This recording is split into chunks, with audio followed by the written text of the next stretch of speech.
President Pitzer, Mr. Vice President, Governor, Congressman Thomas, Senator Wiley and Congressman Miller, Mr. Webb, Mr. Bell, scientists, distinguished guests, ladies and gentlemen.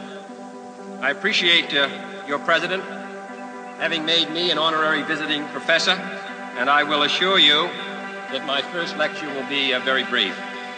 I am delighted to be here, and I'm particularly delighted to be here on this occasion.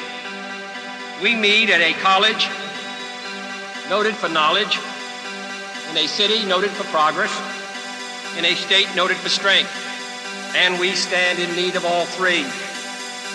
For we meet in an hour of change and challenge, in a decade of hope and fear, in an age of both knowledge and ignorance.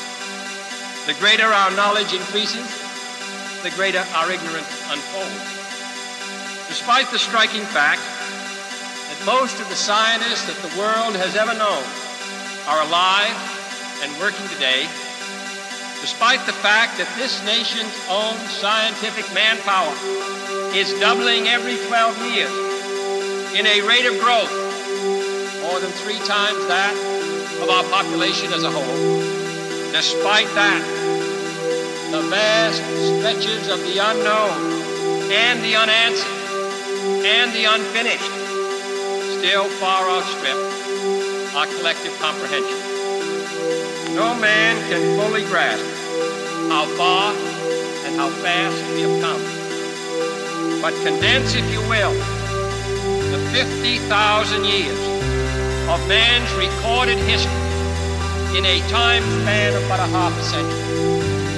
Stated in these terms, we know very little about the first 40 years, except at the end of them, advanced man had learned to use the skins of animals to cover them. Then about 10 years ago, under this standard, man emerged from his caves to construct other kinds of shelter. Only 5 years ago, man learned to write and use a cart with wheels. Christianity began less than 2 years ago. The printing press came this year.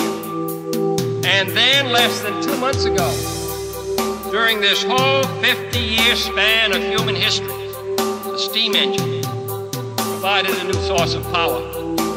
Newton explored the meaning of gravity.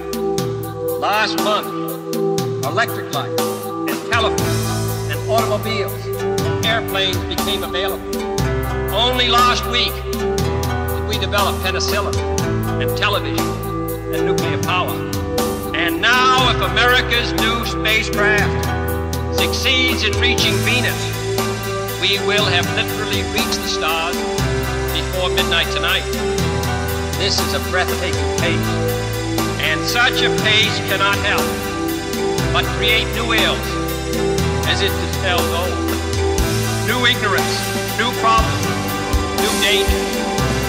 Surely the opening vistas of space promise high costs and hardships, as well as high reward. So it is not surprising that some would have us stay where we are a little longer, rest, and wait. But this city of Houston, this state of Texas, this country of the United States was not built by those who waited and rested and wished to look behind them.